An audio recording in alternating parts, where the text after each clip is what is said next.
This Film is Lit, the podcast where we finally settle the score on one simple question. Is the book really better than the movie?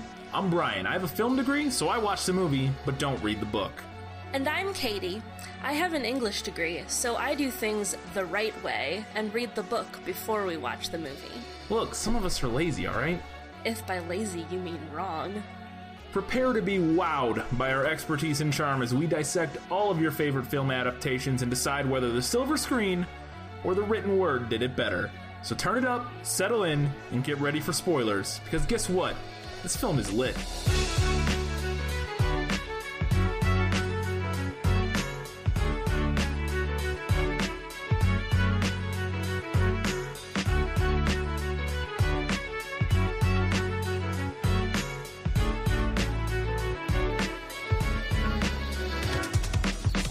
The first rule of Fight Club is... The first rule of Fight Club is to stop making jokes about the first rule of Fight Club. It's not 1999 anymore. But it is Fight Club, and this film is lit.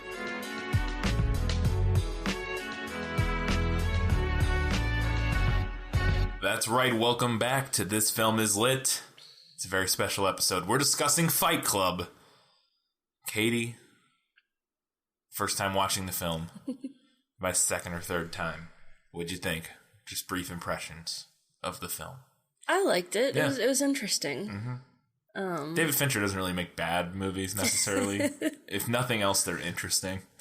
So I liked the way that it was shot, I guess. yeah, It was unique and it was fun to look at. yeah. Like most of David Fincher's stuff tends to, like I said, if not always the best movie in the world, it is never not interesting. So, and yeah, this is one of the more interestingly shot Fincher films, more so than like Gone Girl and a couple of the other ones I've seen. It's really neat. So let's get into our segments. We're just gonna hit the ground running and start with Guess Who.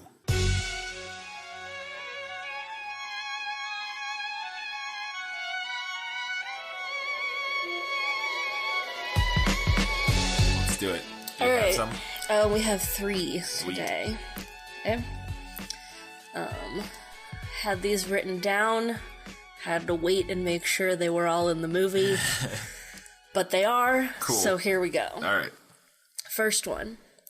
His big shoulders made me think of the horizon. His thick blonde hair was what you get when hair cream calls itself sculpting mousse. So thick and blonde, and the part is so straight. Well, 2 characters with blonde hair jumped to my head. Well, I mean, Tyler Durden, I assume, is going to be one of these. And he has blonde hair. It's usually moussey, kind of, but it's not thick and parted. The other one I think of, is, and I assume he's in the book, is Angel, which is Jared Leto's character. Because he has very distinct blonde hair. And he's like one of the main Project Mayhem people. And then... those are really the only 2. But then the shoulders thing. Wide shoulders. Maybe Bob has blonde hair. If Bob's even in, I don't know. I'm gonna go with Tyler Durden. It's actually Big Bob. Oh, it is Bob. Yeah, Okay. it's Big Bob. We don't ever really get any description of Tyler Durden. I wondered if we might not. Yeah, at Spoilers, one I won't point- guess that for the next 2. At one point, it says like his hair was hanging in his face. Yeah. But that's really all the description we get of Tyler Durden. Okay. Bob. His name was Robert Paulson. All right, we'll talk about that and Bob a little more later. So 0 for 1. Next one, let's do it. Short, matte black hair, eyes big the way they are in Japanese animation, skim milk skin. Marla Singer. You could let me finish. Sorry. You know. I know. Go ahead. Some of the descriptions are nice sometimes. Sorry. No, I was just being a jerk. Go ahead. Buttermilk sallow in her dress with a wallpaper pattern of dark roses.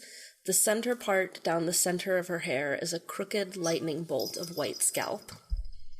Yeah, Marla. Yeah, well, they nailed Marla. Yeah, no, that looked exactly Helena Bonham Carter. We talked about some of the other actresses that were proposed, and some of those would work. Like, what was in particular, what's her name? kleptomaniac girl from Winona Stranger Ryder? Things. Winona Ryder would have worked. She could have pulled it off. The other one that was kind of interesting was Courtney Love. Yeah. But yeah, no, Helen, but yeah, spot on. Like I said, I knew exactly as soon as you started reading it. It's just describing Helena Bonham Carter, though. I know. Like this is kind of how she looks. So, woo, 1 for 2. Okay, last one. Even with his 2 black eyes and blonde crew cut, you can see his tough, pretty scowl without wrinkles or scars. Put him in a dress and make him smile, and he'd be a woman. This might be Angel. He's pretty. It's Jared Leto, after all. And the other, I mean, it could be the narrator, but he wouldn't be describing himself. Maybe he would. Somebody who is fighting. So he has black eyes, so it's probably somebody in Project Mayhem or whatever. I'm gonna go with Angel. You're correct. Yes! Although they name, call him, Angel? He's Mr. Angel Face in the book. Fair enough. That's Jared Leto's character, which I have a little thing I noticed that I want to talk about with when he's introduced in the movie that I'd never noticed and I thought was funny. So his bleach blonde. Yeah, but it's a specific thing. We'll get there. Woo! 2 for 3. Was there another one or is that it? Nope, that's it. Sweet. One other thing that stuck out to me, the character of Chloe, the girl at the support group, who's dying. He continually describes her as looking like a skeleton dipped in yellow wax, which is nice and gross. Yeah. Yeah, he has his description he uses in the movies. He says it looks like Meryl Streep's skeleton. Yeah. Was like, I don't know, walked around the room or something like that. I can't remember how he says it, but something similar. Interesting. Well, 2 for 3, not too bad. Let's move right along to, was that in the book?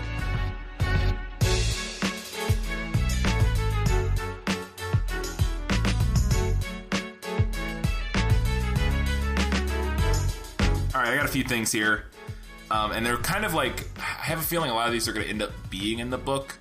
But the reason I wanted to talk about them is because they're like some of the iconic scenes from the movie. And I'd be interested to see if the iconic scenes were in fact in the book and how similar they were, that sort of thing. Kind of to compare some of the main, big scenes from the film. So the first one, and it's when they first come up with the idea of the Fight Club, is the, I want you to hit me. Or Tyler Durden says, I want you to hit me in like the alley or outside the bar. Is that scene in the book? Like I said, I assume it is, but how closely does that scene sort of mirror the film? That scene is in the book. Okay. It plays out pretty similarly. There is one difference that I kind of wanted to talk about in another segment. Okay, yeah, that's fine. I figured some of this we might show up in better in the book, better in the movie, that sort of thing. But so it is in the book, and it's pretty similar. Do you recall the line, I want you to hit me as hard as you can, or whatever he says? I believe that is in there word for word. Let me check. Look real quick. Yes. Go ahead and read the line. All right. There, drunk in a bar where no one was watching and no one would care, I asked Tyler what he wanted me to do. Some of those homoerotic overtones we discussed. Homoerotic, yes. Tyler said, I want you to hit me as hard as you can. There you go. It's in the book. Cool. The last line of chapter 5. There you go. It's good. Yeah, like I said, I figured it would be. We can talk about, if we want to come up somewhere with the homoerotic kind of overtones. Again, there's a couple moments, and there's a couple particular lines in the movie, but again, even looking this time, it wasn't there to the point where, as an audience member, like a layman audience member, because his whole purpose he said he wanted to keep the homoerotic overtones between Tyler Durden and the narrator was to put the audience on edge and kind of make them uncomfortable. But I don't think it would make me uncomfortable because none of it to me was overt enough to, like, there was little moments. There's the line where, it gets into a whole other can of worms where where he's in the tub and and the narrator's sitting on the floor and Tyler Durden says, we're a generation of men raised by women. Maybe the thing we don't need is another woman. Yeah. Or something like that. And there's a couple little moments like that. But how obvious was it to you that those kind of overtones or moments in the film? I noticed more than a few moments, but I was looking for it. Yeah. See, I even was, and it still didn't hit me that hard. But I think it was more overt in the book. to me. Well, that one line you just read Oh, yeah. and now, to be fair, there is, like I said, one of the lines, and I can't remember what it was pretty similar to that in the film. I swear one of them says something like that. I think Tyler Durden said something like that. Yeah, but like that line in particular was more overt than almost anything in the movie. So, and that was just one line that you happened to read. So, Yeah. But yeah, I don't know. It just didn't stick out to me as much as I would have thought it would have. Giving what we know that David Fincher said he wanted to do with it and what he wanted the audience to feel. The fact that I just don't really feel that much was interesting to me. Even knowing that I'm supposed to feel that. Maybe it was just very subtle. I mean, it was very subtle, but like... Yeah, it is pretty subtle. I guess it just didn't make me... And maybe it was just not something that would make me uncomfortable. I don't know. Like, maybe some people it does make... I don't know. I just never really... Well, I mean, I think it's kind of one of the brilliant things about the way this story is told is that, like we discussed a little bit in the prequel episode, it can be both a love letter to and an indictment of this kind of toxic masculinity. Yeah. And the sort of counterculture, burn it all down kind of mindset. And in the same breath, too, like, a lot of the stuff can be read as homoerotic, but it can also be read as just kind of bro-y. Yeah. No, yeah, you're right. I agree. It's just, it was interesting. All right, moving on. Are the rules of Fight Club in the book? I mean, they're the most iconic part, as we joked about in the intro. It's the quote everybody knows that everybody has said a million times. First rule of Fight Clubs, you don't talk about Fight Club. Yes, are the rules in the book? Yes. Okay. Is the first rule you don't talk about Fight Club? Is the second rule you don't talk about Fight Club? Yes. Okay. So they're pretty much verbatim. Yeah. At least, for the most part. I mean, there's no reason to change those. No. I just wanted to make sure, like I said, those are the kind of things where I want to know, the big cultural touchstone moments and the big scenes of the film that everybody knows about. Like, I wanted to know how much of that was actually based in the book. So, cool. The rules of Fight Club are in Fight Club. It's not surprising. Okay. Another big famous scene, the lie scene, where Tyler Durden holds his hand down and dumps lye on his hand. Yes. And he talks about reaching, not nirvana, but like a moment of clarity and not running away from the pain, but embracing it and that sort of thing. So that scene is in the... Yes, it is in the book. And I'm going to go back to the homoeroticism thing. Right. Because that's one of the places where in the book I think that comes through a little bit more. Because he continually refers to it as Tyler's kiss on his skin. Yeah, because he does kiss him to put the moisture there for the lye to react with. Which I believe is how that works. Like, I think it needs moisture in order to cause that burn. Mm-hmm. Okay, so that scene is in... It is in there, yeah. But that was a little difference that I noticed. Yeah. That I don't think in the movie I don't know if they ever refer to it as his kiss or Tyler's kiss or anything like that. I didn't notice that. It is you can tell it's lips, kind right. of, like mouth-shaped, and you see him, I mean, he could literally kiss his hand, but they never explicitly say that or really make too much reference of it later other than just to see it on his hand all the time. Interesting, because that's an intense scene. It's a really good scene, and Brad Pitt's really good. Brad Pitt's really good in this movie, period. Yeah, he is. But he's really good in that scene. I say Brad Pitt like the rest of everybody else isn't really good in this movie, but that scene, it's bonkers. And we'll get into some more of the sort of undertones and the themes and some of that. We'll get into a little more generic discussion later. Yeah. Because we have some things to say. Or to discuss, not to say necessarily. But we'll have some things to discuss about that. But we're just going to hit through these real quick. Robert Paulson. His name was Robert Paulson. We already know Big Bob is in the book. So he is in the book. Is his name Robert Paulson? Yes. Does he die? Yes. Does it become like a meme for them? Yeah, kind of. Yeah. Do they say his name was Robert Paulson? Yeah, they chant that. It plays out a little differently. The narrator doesn't, prompt them to begin chanting it like he does in the movie. That's just something that they do when they lose somebody, I guess. Okay. I love that scene, though, because he's finally after he's sort of been separated from Tyler Durden. Spoilers, by the way, if you're listening to this at this point. We'll get to the twist here in a little bit and discuss it more, but we're going to ruin the twist throughout via our discussion. So, but But I like at that point where he's like, it's just the comedy of that scene, like just the overt like absurdity of it, where he's like, everything he says they take as some deep like thing, and he's like, no, what are you, no, she's dead, what are you guys doing? And it's a great scene, and I love that sort of absurdity of this cult kind of just hanging on every word he says, even when he has no desire for that to be the case. All right, Robert Paulson, his name is Robert Paulson, he's in the book. Final one for Was That in the Book? And this big spoiler. So, the big twist, which we'll get to more, is that Tyler Durden is the narrator. Yes, same They're person. one and the same person. This is part of his personality. It's a projection of his own personality. Eventually, he gets to the point that it's all the things he wishes he could be, and free and that sort of thing. So, at the climax of the film, of the book, does the narrator shoot himself in the head to kill Tyler Durden? Or does he somehow kill Tyler Durden, or how does that... So the ending plays out really differently. Okay. There is still where he puts the gun in his mouth and he says that he shot himself. Okay. And that he died and that Tyler died too. Oh. But... he's narrating it, so... It, like I said, it plays out differently, and that's something I want to talk about in another segment. Okay. A big part of this story is that we could retitle this book Unreliable Narrator, the novel. Yeah.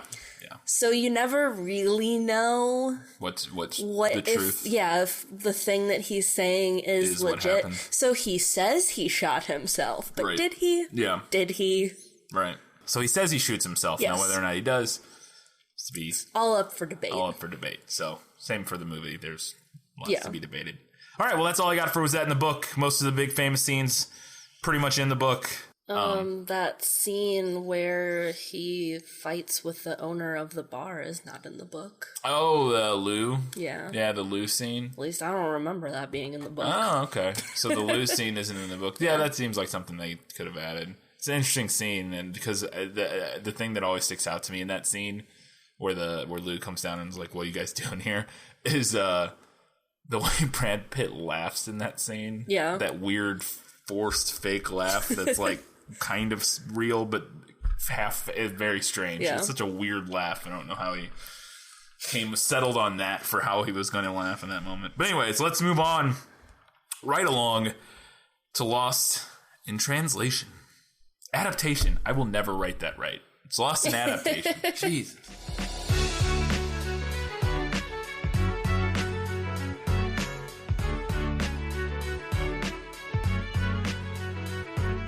This is going to be a wide-ranging sort of thing. There aren't really anything I was confused about so much as things I just kind of want to discuss about how it was done in the book versus how it was done in the movie, that sort of thing. So first thing is, how does Chuck Palahniuk sort of deal with narrator and Tyler Durden scenes where they're in the same scene?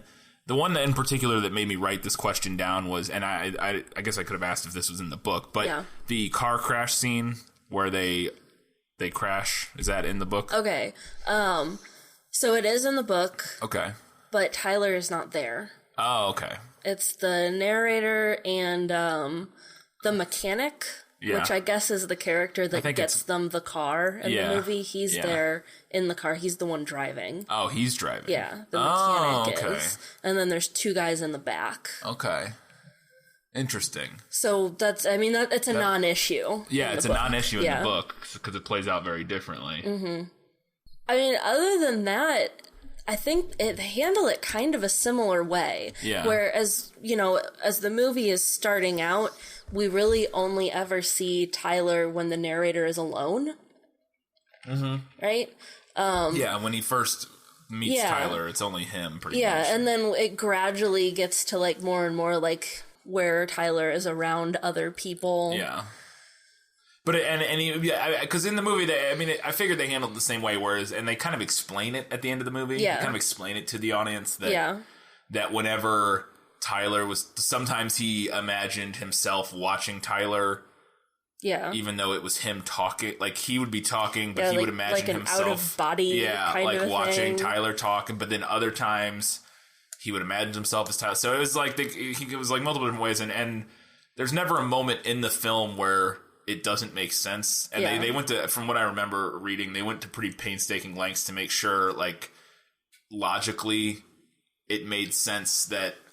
There was never a moment where you're like, wait a second. If he's talking to like... It's never like Tyler Durden's talking to a different character at the same time as the narrator's talking to another different character or something like that. Like, that never happens. The one that was biggest, and the reason I wrote it down, was the car scene in the movie. And because I wanted to know, because if it was in it and it was the same play out where Tyler's driving and the narrator's sitting shotgun and there's two people in the back...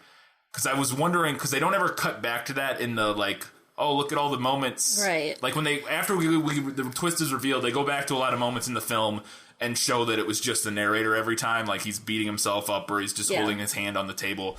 And then that one they don't cut back to, because I had to wonder, like, was he driving? He was driving and he was arguing out loud with himself. I noticed that too. And then...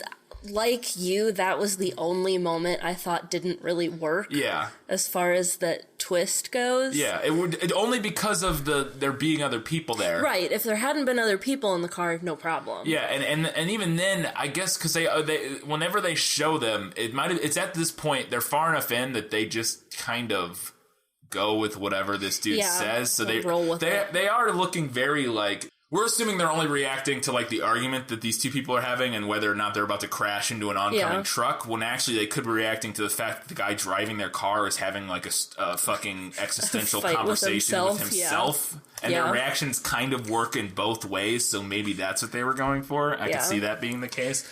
But yeah, that was the one scene where I was wondering how that played out in the book. So by changing it the way they did, or not changing it, but by doing it the way the book did it, you don't have to deal with that. And two, in the book, I think they mention this in the movie, but they didn't really make a big thing out of it about how the narrator has insomnia, and then when he thinks he's asleep, he's actually being Tyler Durden. Oh, yeah, they don't really... Yeah, I think they touch on it. They do at the end, because they say like that he was working jobs, like he goes, remember how Tyler works at night or whatever, when you're sleeping, he's working. But that's in the book. That's more of a thing. That's more of a plot point. Okay. No, that's interesting. Okay, yeah, I just wanted to kind of get into that and see how they did it. And like I said, I figured it was pretty similar because the way they do it in the movie works really well, and I didn't really have any problem with it. But just kind of wanted to talk about it. Okay. Other thing that I want to discuss, and this is just kind of silly, but I want to see if we can figure this out. And this is going to be a big, wide-ranging kind of discussion about, like, what the movie is about even, and, like, what the point would be and that sort of thing. We discussed it a little bit in the prequel episode that the studio originally didn't want the twist. Mm-hmm. And that David Fincher insisted that, no, we have to have the twist. Yeah. And studios, their thinking was that audiences wouldn't like it, they wouldn't understand it, they wouldn't get it. So I have to wonder, and we touched on this little prequel episode, like, how did they think that would work without revealing that Tyler Durden is the narrator? Is it just Tyler Durden's a different character? His own it character? Would have to be. He would just have to be his own dude, his own guy, and it's so. But then it's that makes it like a much blander story. Well, because it completely undercuts the internal exactly struggle of the character. Yeah. That the whole point of the movie is embracing that battle between embracing like chaos, versus and like going down that path and how that can be freeing, and that sort of thing, versus the normal corporate bland cookie cutter life or whatever, sort of being part of the machine or whatever you want to call it. And so splitting that into two characters can still work, but it completely pulls the punch of the sort of implications for each person watching the movie. And it's why it's so effective to me in a lot of ways. Is because as much as you can disagree with a lot of like sort of Tyler Durden's outlook on things, like there is something and it's why it works so well. There is something enticing about it. There is something freeing, feeling, sounding a little bit about it. Sort of that like weird like chaos, like almost like a weird like perversion on like an Eastern religion, sort of like almost this weird perversion on like Hinduism or something, or not Hinduism, but like of just giving up all, I may even say as much in the movie, but like giving up all your worldly possessions and not really caring about like that sort of thing, and just sort of, I don't know, living, I guess. But even that, it's not really where it goes. Sorry, I rambled for a long time there, but I just think splitting that into two characters sort of pulls all of the fucking... Right, well, splitting it to two characters takes the conflict from internal to external, which makes it less impactful. Yeah. It makes it every other story. Yeah, that's true. Exactly. It makes it super generic, every other story. Tyler's still the villain. Yeah. But he's just a villain. In the version we get, in the actual version, you're the villain. Yeah. Like, our main character is the villain. And the good guy, not really. He's the protagonist and the antagonist. Essentially. He's the two-faced god. Yeah. Yeah, and it's just, I don't understand how that, and I guess I do understand in the sense where they go, well, it'll just be a movie about, it'll be like every other movie. It's less of a risk, I guess, in the sense that... totally. But it just, to me, it's like, what's the point? Like, what is it doesn't do anything interesting if it's just Tyler Durden's just a guy. Right. Which I'm sure it was exactly what David Fincher said, and was like, that's why we gotta fucking have the twist. What are you talking about? No, I think you hit the nail on the head. It makes it a safer story. It makes it a safer bet. It makes it less of a risk. But it makes it into vanilla pudding. At the same time, it also... I can't believe they would want to do that when didn't The Sixth Sense come out like 2 or 3 years before this? Didn't The Sixth Sense come out in like 96? That is a good question. Because to me, it's a similar thing. I think it did come out I'm pretty sure The Sixth Sense came out like in like 96. No, 99, same year. So maybe it wasn't out yet. It wasn't out yet, so they didn't know how well that was going to do. Because to me, it's like... I guess it's less of a risk, and it won't confuse audiences, or won't... Right.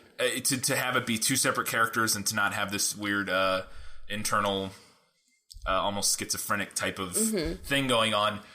But it also makes it way less interesting, this movie is much loved and much by, like, a lot of really dumb people, like, that don't really think about it way too... just because it's such a interesting twist, like, just... throwing all the moral implications and all the questions it brings about our inner nature and that sort of thing, and like what, kind of divulging all of that just on like a bare bones, like, shocker moment in a movie to find out that the villain was, not the villain, but kind of the villain was the main character all at the same time. It's on par with finding out that your main character was dead the whole movie. And that worked out really well for The Sixth Sense. And I just wonder, because you're like, it's safer. But at the same time, it's got a way better chance of like hooking people with just being like, oh my God, because people are going to be like, and now I guess it didn't happen because it didn't make that much money. But I feel like it would be more inclined for people to be like, oh my God, did you see Fight Club? I did not see what happened at the end of that movie. You know what I mean? Yeah. Versus, like, did you see Fight Club? It's about a guy who embraces the chaos, waging a moral war with the fucking cubicle worker. Like, I don't, or, whatever. Like, I don't know. It's so weird to me that, well, yeah, sure, safer, but it just, I don't know. It's another piece of,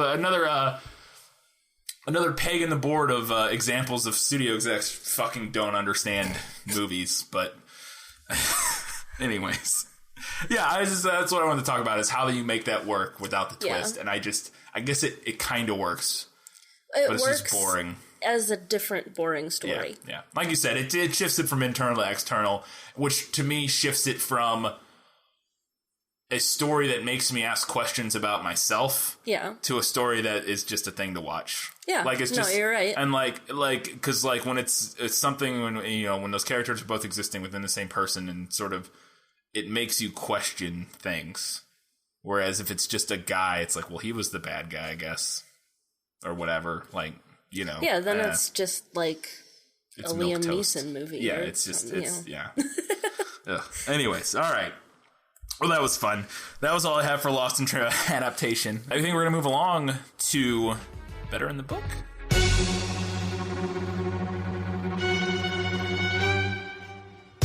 Katie, what was better in the book? Okay. So a big thing that stretches over the entire story, the movie is a lot more linear than the book. Oh, okay.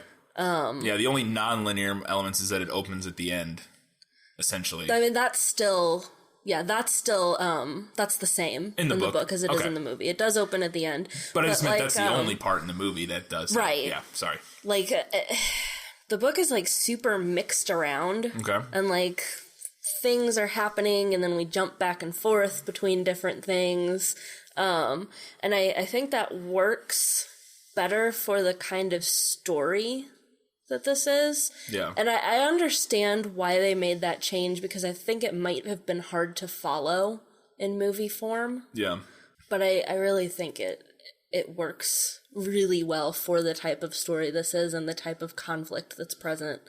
So just kind of I don't want to go too much into it, but do you have like a bit of an example just of like what kind of structure, like do we jump from, so you said it starts at the end like it does in the movie, but then are we like from chapter to chapter jumping from like more towards the end of the story towards the beginning, or how is that structure different? Oh God, I don't even remember. I don't want to go into a lot of detail, just... No, I'm just thinking. Yeah, sorry. I don't even really know how to describe how this book is structured. I mentioned to you after I finished reading it that it was like reading a fever dream. Yeah. So, like, you know how when you're dreaming, Yeah.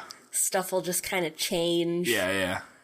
You don't But know how it you ended makes up sense there. in the context of the dream. Yeah. It's kind of like Kinda like that. that. Interesting. It kind of just, everything all kind of flows together. And, like, there's very little, like, kind of separation between different events. It all just kind of, like, runs together and mashes up. And you're not really sure, like, did this happen before that? They said that happened before that, but now I'm reading this thing over here, and now I'm not really sure if that happened before that or if it happened after that. That's cool. And like you said, I think that works really well from what I gather of it, when you have an unreliable narrator like Yes. that dealing with the story about a guy who's having a psychotic break yes. almost, or whatever you want to call he's it. most definitely having Yeah. a psychotic break. So doing that kind of structure, yes, is very interesting, and I could see works working really, really well. Yeah, kind of make you question, Yeah. along with him, what is real and what's when events happen. Yeah, cool. Okay, so Tyler makes soap, Yeah, and in the movie we see he has the briefcase full of soap right away. yeah. It's in the first scene we meet him. Yeah. So in the book, they don't start making the soap until a little later, when they're already living together Yeah, in the house. in the house. And the way that they start making the soap is so gross and dark and funny that I almost can't believe they left it out of the movie. Really? So Marla is worried that when she gets old, she'll have thin lips. Okay. So she wants to get, like, injections when she's old. But she says the best thing to use is your own fat Okay. to do this. Well, she's really skinny. Right. She doesn't have any fat to Yeah. stash away. Right. So she figures the next best thing is fat from a family member. So her mom will get liposuction and send Marla the fat, and she stores it. Ugh. And the first time they make soap is with Marla's mother's fat. And there's a scene where she finds out about it, and she gets wildly upset. Yeah. And then accidentally breaks open a bag of it, and they're like sliding around the kitchen. And I guess it's not really narratively important, so maybe I understand why they cut it from that aspect. Yeah, that's an extra character and some extra backstory to work in there. Yeah, and it was a fairly long movie, I felt like. Yeah, it was like 2:15. Yeah, but gosh, that was a great scene. You get a little bit of it when they do go to the liposuction. Oh, yeah. place. And they do that closer to the end of the book. In the book, they steal medical waste and all kinds of stuff. Right. Really, just all great. kinds of awful things. Yeah. Great. Just everything awful that you can think of. Yep. Yep. Sounds about right. All right. Okay, so in the book, it's the narrator who has the encounter with Raymond K. Hessel, the guy that he almost kills. Then he finds out he was going to be a veterinarian. Oh, yeah. And he tells him he has to go back to school. Yeah, go back to school. So Tyler Durden isn't there when he does that. It's just the narrator. Huh. It was something I wanted to talk about. I don't want to cut you off. You want to go into more detail about that. But because it was earlier, I had a similar thing where you said Tyler wasn't in the car. Mm-hmm. Are there moments in the book where the narrator takes on more of the Tyler? That's where I'm going with this. Cool, because that was very interesting. I was wondering what. Yeah, because it's I think one of the first times that we see him acting a little bit like himself, but a little bit like Tyler. Yeah. Huh. Okay. Because that's what I was wondering. Because when you said that earlier with the car thing, and I'm like, well, that whole scene is kind of the whole point is like the Tyler's character. Yeah. And where if he's not there, that seems weird. Because like the narrator's usually not. But I mean, there are moments like that in the film where the narrator sort of borders on that. He has those kind of Tyler. Usually like when he's at work and stuff like that. Yeah. But then eventually towards the end, it sort of flips back to where the narrator character is just sort of like normal him or whatever versus the Tyler version. Interesting. Yeah, I thought that scene was really nicely done in the book. Yeah. And it was a good kind of segue into the latter half of the story. That also, speaking, because I have a note about that scene, the Russell, whatever, the clerk scene where he tells him to go back to school. I actually thought that didn't make any sense in the movie. Yeah. With Tyler doing it. Mm-hmm. Because, like, it does, like, kind of. But then he tells him to go back to school. And I'm like, that's really interesting thing for Tyler Durden to do, is to tell this kid to go be part of the machine. Yeah. Go back to school and get your degree so you can go heal baby animals isn't really like a very Tyler Durden message. So I remember thinking like, that doesn't really make any sense. Why? What? But it makes more sense if it's the narrator doing it, and he's sort of in between, kind of like still some of his more like grounded sort of I don't even know the right word for it. Personality. Yeah, okay. That actually makes a lot more sense that way. Like I said, I wrote a note down where I was like, I don't understand why he tells him to go follow his dreams and be a veterinarian. That's not what Tyler Durden would tell somebody to do, I don't think. But that's not what he's about. But sure, okay, that's interesting.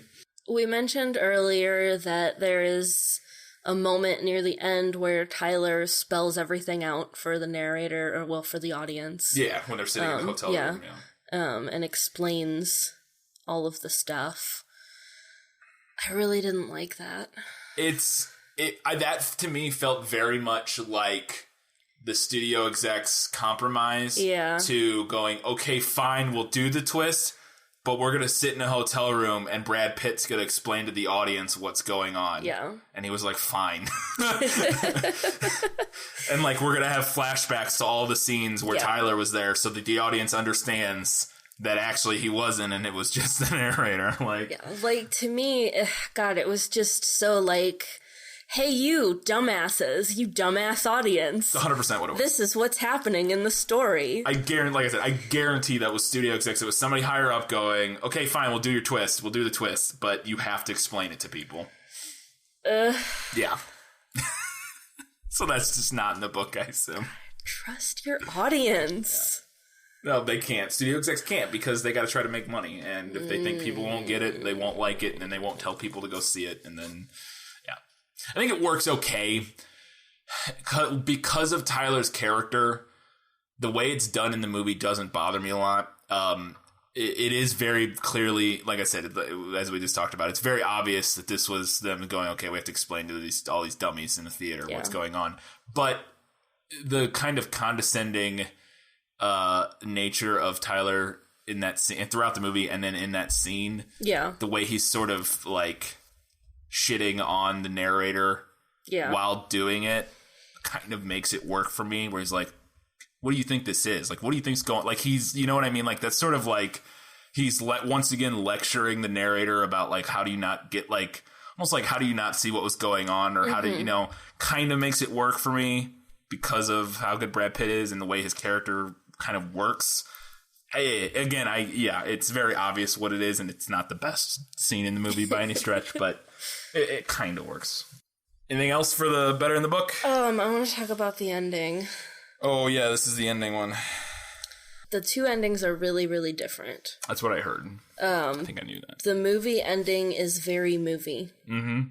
Everything blows up, and they hold hands and stand at the window and watch late 90s rock watch place. The world crumble. Yeah, to that band. What is that fucking band?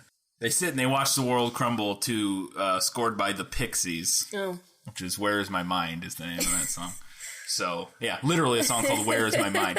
So, you know, real subtle stuff, but yeah, super subtle stuff. But it's a fun scene. It's a good scene. I like it. Yeah, but so the book. So in the book, basically what happens is that he's got the gun in his mouth. They're in, I think, the same building. Yeah. So the plan is the same, to blow up all the credit companies. Yeah, I think so. And he's in the building, and then Marla shows up with some of the people from the support groups. Mm-hmm. So there's like a callback to that. Hey, those people. Yeah. And they're like, no, we can help you, blah, blah, blah. And then he says he shoots himself. He says he died. He says Tyler Durden died. Mm-hmm. And then he says he's gone to heaven. Okay. But heaven sounds an awful lot like a psychiatric hospital. Yeah. And all of the orderlies have black eyes. And they tell him everything is going according to plan, sir. Fantastic. So it's actually a really super bleak ending in the book. Yeah. Like nothing changed. It's just, I like kind of like the ambiguity of it. And the bleakness. Yeah. And I think there was a little bit of ambiguity. Oh, in the movie? 100%. Yeah. It's not clear what exactly like the outcome of this all is. Because to me, like, I felt like it was kind of implied that maybe Tyler won out. Yeah. Yeah, it could be that, or, I mean, because the plan still happens. All the credit companies get blown up. Yeah. I mean, yeah, you could look at it that way, that Tyler ended up winning. I don't think so. I like to not think so, because for my take on sort of the whole overarching message about who the actual bad guy is, and I mean, mine's sort of an optimistic read on it, I guess, and me like kind of wanting it to play out the way I do. In the idea that he does actually kill Tyler, because to me that cements the idea that Tyler was wrong, and now it's not quite that simple. But the idea that if you read it as he does actually kill Tyler, and he sort of like snaps out of that sort of leans more towards the indictment of that toxic masculinity culture kind of thing that Tyler Durden literally physically embodies. Yeah.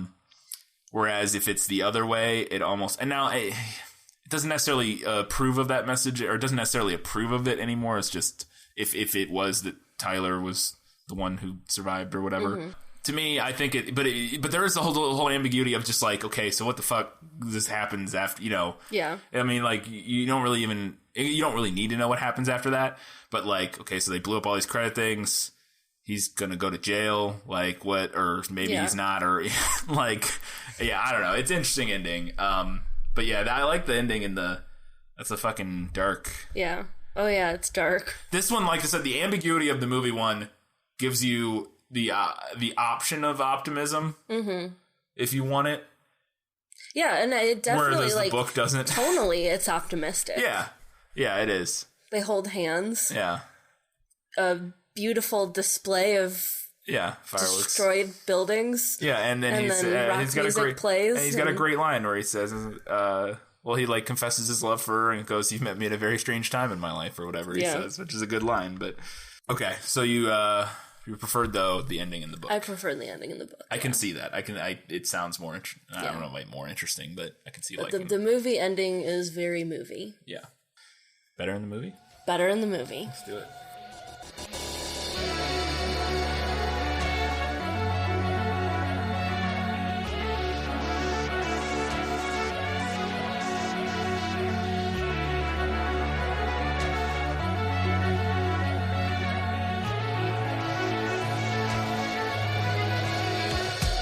Okay. What's better in the movie, Katie? So in the book, he meets Tyler on the beach and not on a plane. The idea is that he goes on vacation because he's stressed out and can't sleep, and he meets Tyler on vacation. I like the plane better. I think it fits a little bit more with what we're kind of setting up about how he's like always on these planes and he's going from place to place and everything is travel size or whatever he calls it. Single serving. Yeah. Everything's single serving. And it's just like this constant stream of go here, go here, and you can kind of see like the mental cracks. Yeah, beginning to. Yeah. The vacation thing's interesting to me because I can see it both ways. Because if it's on a plane like that and it's part of his daily grind when he is like sort of breaking, and then that's when he meets him, sort of works from that sense. But I also kind of like the idea that it happens when he's on vacation and when in a moment where he, I could see it as potentially as a moment where he's allowed himself to relax. Yeah. And feel that freedom. Yeah. To an extent. Yeah, and that's when Tyler manifests. Kind of, I could see that working as well. You know what I mean? Like, so, I don't know. Interesting. So the part right before Tyler says, "I want you to hit me as hard as you can," where he's saying to the narrator, "Just ask, just ask." Yeah, that's it. That was it. The just ask line. That was the most overtly homoerotic moment in the movie to me. And I couldn't remember what he was saying. That was it. It's not in the book, but I liked it. Yeah. I think it works. Adds a lot of homoeroticism. Yes, that was the one. That was the line I was talking about earlier. Yes. Yeah, they're standing in front of the bar, and he's like, "Dude, just ask." Yeah. Yeah. And he's like, "What? I don't want it. What are you talking about?" He's like, "Just ask." Yeah. Yeah. It was a good scene. I liked it. Okay, the scene where he confronts his boss and, like, beats himself up. Yeah. That happens in the book with the hotel owner. Which we don't ever meet, really, in the movie.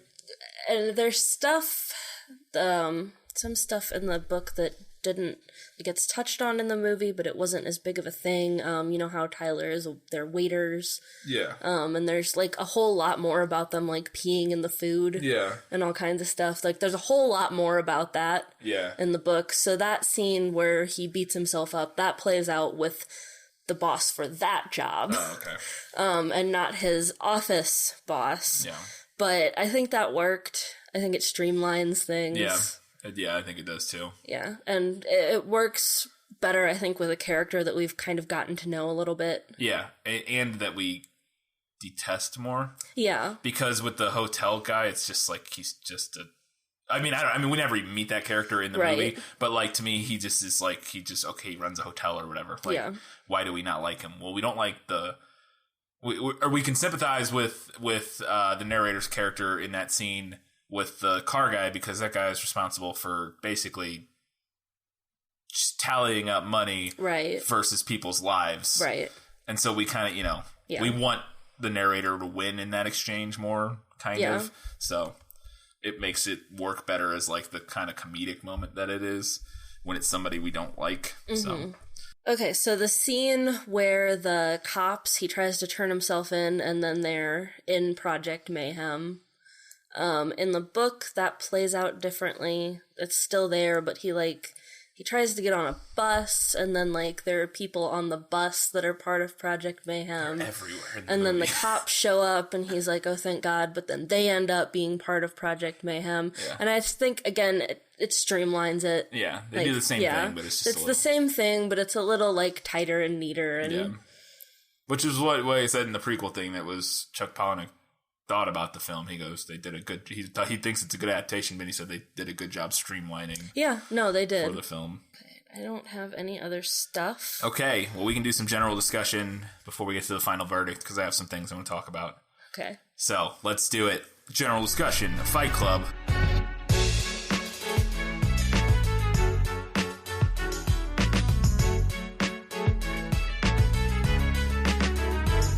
We're going to get hot and heavy into some themes, also some little silly things that I noticed watching it this time, and that sort of thing. So, one thing I noticed this time, that I don't know if I noticed the first time, was all of these single frame flashes of Tyler Durden in the first half of the movie, which was cool. Yeah, it's interesting. Because it plays into the idea, the thing with the pornography theater and the and, pornography in the theater. But yeah, there's 5 or 6 moments before we ever meet Tyler. Yeah, where he flickers on screen in for a frame. For a split second. Yeah, which I thought was interesting. I probably noticed it before, but I don't remember. Yeah, I thought that was a cool technique. Yeah. To kind of lead us towards that moment. Lead us toward it and to kind of throw things off kilter right away. Yeah. Yeah, it was pretty cool. One of my favorite scenes, the plane scene, and I don't know if this is it's just some of my favorite dialogue in the movie. It made me laugh a lot. Was when he meets Tyler Durden the first time in the plane. Like I said, I don't know if this dialogue's the same in the book or not, but he goes, the narrator says something along the lines of single serving friends or whatever. Right. And he goes, oh, that's clever. You're clever. How's that working out for you? And the way he delivers it, and because the narrator's like, fine, I guess. And he's like, good, keep doing it. It's just I don't know. So think about the way that the way that Brad Pitt delivers those lines, and just sort of you're one of those clever guys, huh? Cool, good for you. Which is one of those moments where it's so funny because this movie feels like a super clever movie written by super clever people, trying to be super clever, but at the same time, that's a very cool, good. Yeah. You're a clever guy. Cool guy. Ooh, you got jokes. It kind of shits on that idea at the same time, which kind of gets into the greater themes or the greater discussion we were talking about of it. Rides that weird line between making and I think that's where one of the best things about the movie and the book is that it acknowledges that there are appealing things about Tyler Durden's perspective and life philosophy. That's the word I was looking for. About Tyler Durden's philosophy, and acknowledges that it's appealing to some extent, and that it might even be correct to some extent in some places. And that's the thing where people can watch it and latch onto that. Yeah. And like it because they think it's saying this is good. Yeah. This is correct. But also, literally, the movie ends by the protagonist of the film shooting that thing in the head. Yeah. To stop that. So, mixed messages a little bit. Like I said, I don't want to go too much into because we didn't write a thesis on this, and people have written thesis on this film and this book.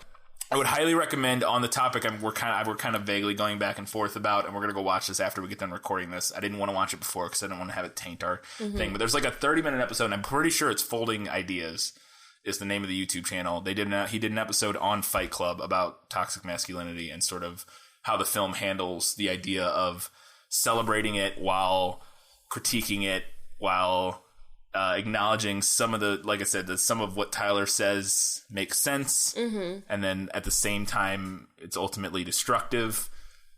Yeah, all of that sort of thing. And there's a great moment. One of my favorite moments that I never noticed I guess I don't think I ever noticed. And they do it, and I think it's very clearly done on purpose, that sort of acknowledges the inherent irony in Tyler Durden's philosophy, kind of, is they're on the bus, and they look at the model. It's like a Gucci ad, or I don't even know what it is. But it's a guy cut, six-pack model, like underwear Calvin model. Klein, I think. Yeah, Calvin Klein. And they like look at it and smirk, and then like he's like, check, like narrator's like, because this is like after their first Fight Club or whatever. And Tyler Durden says like, "Is that what a man looks like?" And then literally almost the next shot in the movie, if not the next shot, like within the next 3 or 4 minutes, is a very deliberately framed shot of Brad Pitt shirtless, glistening, with the exact same physique. Yeah. And I was like, oh, that is... Woo! I love that. Like, that's such a great moment of just, you know, that sort of inherent irony of that, like, you know, they're shitting on that, but he is that. Right, and especially since, as we're told in the movie, Tyler represents everything the narrator wishes he was. Right. So, you know, it is kind of that thing where, like, you wish you could have that, but at the same time, you kind of have to shit on it to make yourself not want it. Yeah.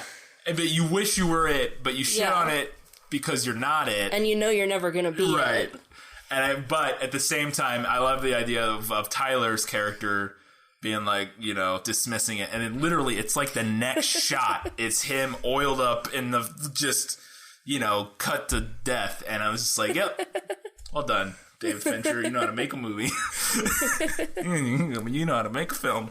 And this is one of the things, and we'll get into it a lot more in Gone Girl. And this one I didn't think was too terrible, but there's a lot of argument. I say a lot. There's definitely some discussion to be had about the sexism in David Fincher films to some extent. This one has moments of it, but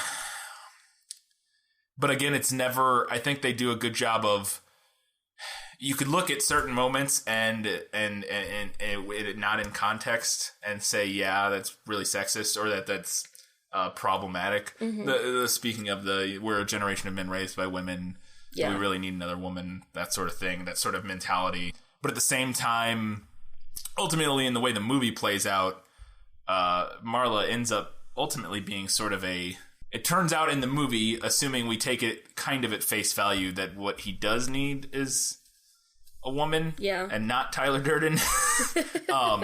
So to that extent, like, it kind of contradicts itself and sort of but like the main reason I wanted to touch on it, it's not as apparent in this film. There's some moments, but in Gone Girl, it's a really big discussion I want to have, and because that movie is very interesting, and I'll be very interested to see how it compares to the book, because I got hashtag triggered by that movie, and I don't, not really. Like, there was like lots of moments in Gone Girl where I was like, this is okay, all right. Yeah, I'm interested for that one, and we're doing that one fairly soon. Yeah. So. Okay. Anyways. No, but I think the sexism aspect is interesting to discuss, because the book is pretty high on the testosterone. Right. We don't have an overabundance of female characters. There's Marla, and there's Chloe, who bites the dust by like chapter 4. Scene, yeah. But I think it's interesting that you bring up that if we take the end of the movie at face value, it ends up what he needs is a woman, Marla. And that's a very loose face value reading. I don't necessarily think that's fair. You could read it that way. It's interesting to me, though, that kind of comes through, because in the book, what was kind of interesting to me was that... So in the book, I want to say he figures out the multiple personality things sooner than he does in the movie, but it's hard to tell because of the way it all runs together, and because of the way, like, the movie did, like... teeny tiny little bits of rearranging and like teeny tiny little cuts and changes. It was a faithful adaptation, except when it wasn't. Yeah. Because they just made like these teeny tiny little changes, except for the ending. Yeah. But so I want to say that he figures it out faster, and then he's trying to correct some of the mayhem that he's caused. Yeah, and that's what as happens Tyler. in the movie. And he figures out that when he falls asleep, he wakes back up as Tyler Durden. So he says, okay, I have to stay awake. Yeah. And then Marla becomes literally the only person he can trust Right. to, like, understand what's happening and to try and help him stay awake so Yeah. that he can correct this. Yeah. So, I mean, in a way, we're getting kind of the same message from the book, Yeah. right? He needs her Yeah. now to try and fix the mayhem that Yeah. toxic masculinity Yeah. embodied Yeah. has caused. Yeah. No, I get you can get a similar thing from the movie. It's done a little different. The way you describe it in the book is actually more interesting and more push, at least from how you described it to me, pushes more towards that Yeah. than in the movie. The movie, she just kind of shows up at the end and they live happily ever after. I mean, Right. not really, but like, you know, like In this Brave New World. in this Brave New World, they live happily ever after. That's Free sort of the credit Yeah, companies. that's sort of the implied imagery of the. But Yeah. probably not. But Right. And the other thing that I want to talk about in regards to kind of condemnation of this high testosterone type of thing is actually Big Bob. yeah, Because Big Bob has bitch tits. yeah, yes, he does. Because he had to go on the hormone treatment. Yeah, And he had too much testosterone. Yeah, too much testosterone. Yeah, yeah. Not all of it's super subtle. Yeah, no, not all of it's super subtle. But you know, it is there. Yeah, it's definitely, it's funny though, because like I said, it's one of the things that's most fascinating to me about this movie is how so many people would watch it. And I think I touched on this earlier, that you can watch it, especially because, like, to me, I don't think I ever, well, one thing, I just wasn't as into that sort of critical analysis and even understanding of, like, those kind of greater themes when I saw this the first time as a senior in high school or whatever. Whenever I saw it, I was 18 years old and I wasn't in the headspace to understand that kind of shit, really. But it's so interesting to me that so many different people can watch it and see it as almost a celebration of Right. that the stuff Project Mayhem does, and that the Fight Club and all of that stuff is like a good thing, Right. because it spawned so many people Yeah. starting fight clubs or sort of kind of in trying to embrace, and not how many people actually went, you know. But there was a spat of terrorist attacks that were inspired-ish by the movie and that sort of thing, and sort of that burn it down mayhem idea.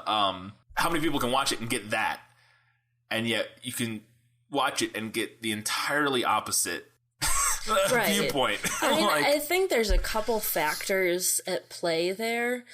One, I think you definitely can read it both ways. Yeah. I think both interpretations are there. yeah. Two, I think people see what they want to see and read what they want to read. That's fair. That's 100% fair. And to some extent, that idea of burning it all down and starting over appeals to all of us. Yeah.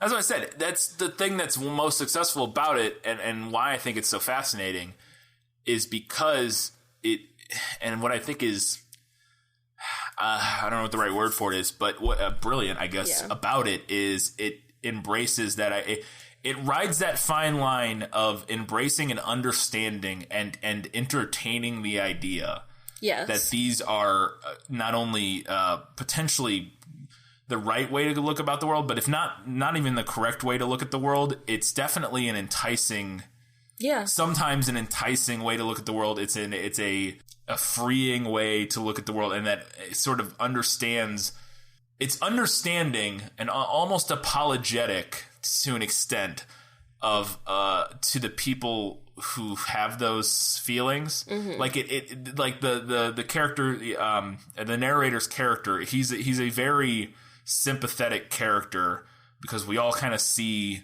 a little bit of that. I mean, I say a lot of people see a little bit of themselves in that, being part of the machine. What does this mean? The sort of nihilistic, like, Right, just feeling- existential yeah. crisis of like, what the fuck feeling is any of this? unfulfilled by the daily grind and Right, having all your stuff. What and, is the point of any Yeah. of this? And so that's Sure. the thing everybody's dealt with at some point in their life. Most people have dealt with at some point in their life. And so it not only acknowledges that people deal with that, it goes, here's one way to deal with it.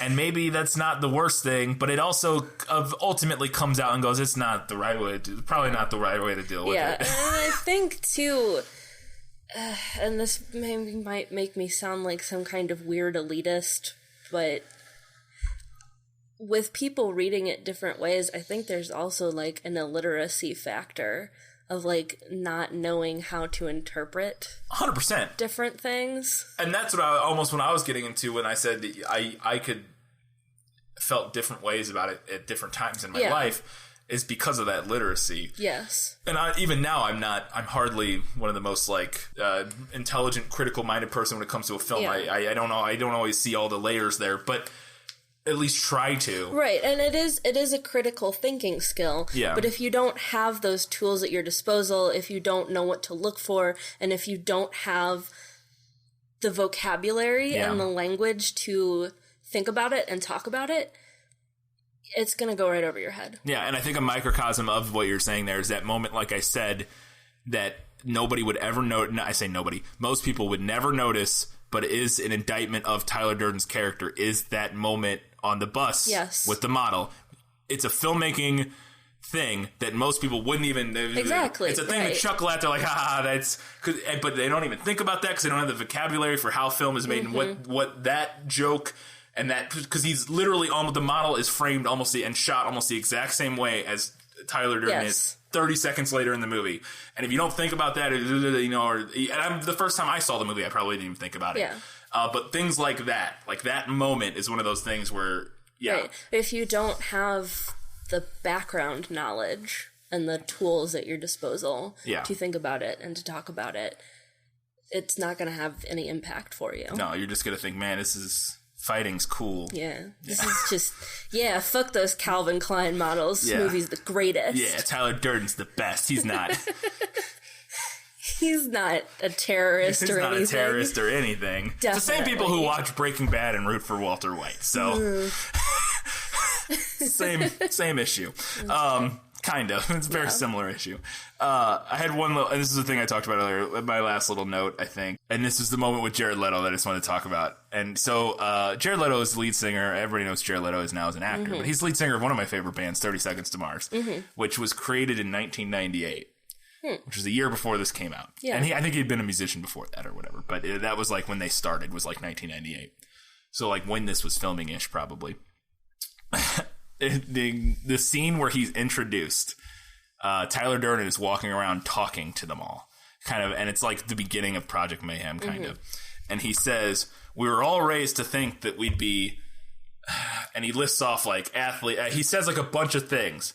But the moment he says rock stars, he is standing directly in front of Jared Leto and says it directly to his face. And now maybe it's a coincidence. I don't think that's a coincidence. But I lost it. I was like, that is amazing. I think that was something that they all laughed their asses off about Yeah. on set, and Yeah. they were like, "No, we have to do that. We have to do that." Yeah. But watch that scene. It's the first scene where Jared Leto shows up, and it's like where he's explaining like his philosophy to them all or whatever. And his line, he goes, "We all grew up being told we could be whatever we wanted to be, blah blah blah blah blah blah blah blah." And then he says, "Rock stars," and he's literally face to face with Jared Leto, and I was like, all right. Well, joke's on you, Tyler Durden. Maybe it's another meta commentary because he fucking did it. 30 Seconds to Mars is a huge band. Yeah. Like, he was an incredibly successful rock Like star. meta commentary. But they didn't even know it at the time because they were just starting. They never knew if they would be anything. Yeah, that's funny. Do you have anything else you want to talk about before we hit the final verdict? I just want to mention one scene because I hated it so much. Near the end, when Tyler is beating up the narrator in the parking garage or whatever of that building, the scenes where he's actually beating him up, fine. But then when they show the flashes on the security cameras, It makes no sense. it makes no sense.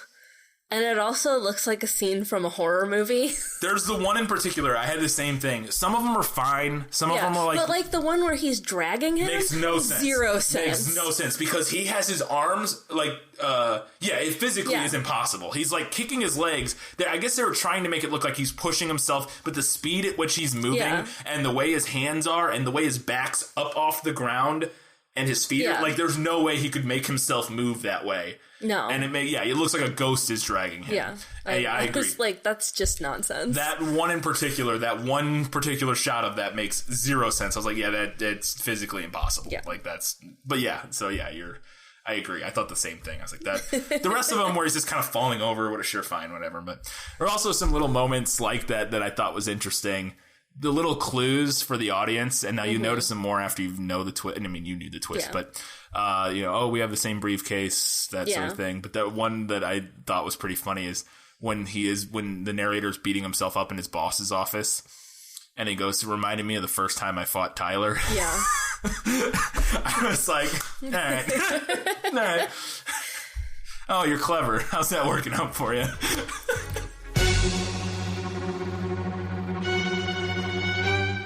The final verdict. Katie, Fight Club. Is the book or the film better? I'm going to give it to the book. To probably no one's surprise. Yeah, maybe. I don't know. This was a tough one because, like I said, even the director or even Chuck Palahniuk thinks that... I don't know if he thinks the movie's better, but he thinks it's a very good adaptation. This was a tough one because it was a good adaptation. It's a pretty faithful adaptation, except for some, changes here and there and the ending. But I like the ending of the book. I like the way that the book is... Like I said, it's like reading a fever dream. It's kind of stream of consciousness, but not really. Everything kind of runs together, and you're not really sure which way is up and which way is down. Yeah. The movie's really good. It's filmed really well. Yeah. It's fun to watch. Yeah, it is. And the acting is all brilliant in it. Yeah. Like, they're all great. But I felt like maybe just for the subject matter, even too... I think a book works a little bit better. Yeah. Like, that format just works a little better. I can see that. And it's because you have to, like we talked about in the prequel, they had to do a voiceover to make it work. Oh, yeah, that would not have worked without the voiceover. The idea that they could do that without a voiceover is nonsense. But I realized after we were watching it, just not to get off to it, we're going to wrap this up, but that I thought for the longest time the narrator's name was Jack after I watched the movie the first time. Oh. And I never put together why I thought that until this time. I was like, oh, because he reads those articles. Yeah. And he goes, I am Jack's, whatever. And I thought I guess I wasn't paying attention enough the first time. And I thought that was just the narrator talking about himself. And I was like, all right, guess his name's Jack. Yeah, we never know his name. Yeah. Not in the book, not in the movie. Nope, no name. No Tyler name, Durden. Narrator, man. He's Tyler Durden. Well, he's not, but... At one point... We don't learn his name, but he shows the way he proves to Marla that Tyler Durden is made up. He shows her his license. Oh. He's like, no, look. Look, it's not Tyler Durden. Cool. So, in this instance, Fight Club, the book, a little bit better. Yeah, it edges out the movie just a bit. Cool. All right, that's it for this episode. Before we go, though, what are we doing? Well, we have a prequel episode, but what's our next book/movie? Our next book/movie is something that I am eager to talk about because I'm going to burn it to the ground, Tyler Durden style. Oh, is this what I think it is? It's Miss Peregrine's Home for Peculiar Children. I kind of liked this movie. We're going to have a fight. All right. I mean, I don't know if we will, because, I can see if it's, if it's not a good adaptation right on, but I think it's an okay movie. Anyways, so Miss Peregrine's Home for Peculiar Children. Tune in to hear me get angry. Katie's going to be real salty about this one. So that'll be our next one. Before too long, I'm going to start reading Ready Player One, because that's coming out. Although... Spoilers, some people on the internet think it's a terrible book, I just found out, which I'm interested. I've never read it. Like, Lindsay Ellis hates it. Oh. I know. I don't know. I'm so confused now because Adam Savage loves it, and Lindsay Ellis hates it. And they're two of my favorite people in the world, so I don't know what to think. But we'll see, I guess. So, in the meantime, you can do us a favor. We're gonna, you can go to iTunes, give us a 5-star rating and a review. That helps a lot. We're up to like 12 reviews and have like 5 stars, which is great, which is helping. We've been getting a lot more downloads lately. Our downloads this last week have been at an all-time high pretty much, which is exciting. You can also go to Stitcher if that's where you get us or whatever. Rate us, review us there. Check out our Facebook page, facebook.com/thisfilmislit, I believe. We're on Twitter @thisfilmislit, and we're going, by the time you're hearing this, I think, we have a subreddit. One of our listeners wrote in and said, hey guys, you should make a subreddit because then we could talk about books and movies on there instead of trying to do it on Facebook or Twitter because it's not really conducive to that sort of thing. And I was like, that's a good idea. So we're going to make a This Film Is Lit subreddit. It'll just be reddit.com/r/thisfilmislit. Where we'll have eventually at some point posts for every single episode / so probably not the prequel, maybe the prequel ones, but every book movie episode. And so we can have discussions in there. So look for that when you hear this. You can head out if you're a Redditor, check that out, subscribe. Yeah. When we get that up and running, I will pin that link to the top of our Facebook and our Twitter, so it'll be easy that you to can find it. But yeah, it'll be a good way for us because we want to have that kind of discussion with people disagree with our take on Fight Club, which I'm sure somebody will or whatever. It would be nice to be able to have that back and forth. Like I said, at Facebook you can kind of do it, but it's not as. I think a subreddit's a good way to do it, to have that kind of back and forth with people and kind of discuss the movies and the books. So that's it, guys. That's it for and gals and non-binary and all of our other lovely listeners. That's it. We'll see you on the next episode in 1 week. Bye-bye. Unless you have something else, Katie. He's over there laughing, trying to figure out how to end this fucker. The way you say bye-bye. Bye-bye. Bye-bye. I always think of some cartoon kid or something. Bye-bye. I don't even know what it is. It's just something in my head that I think is a cartoon character that says bye-bye like that. I think you're right.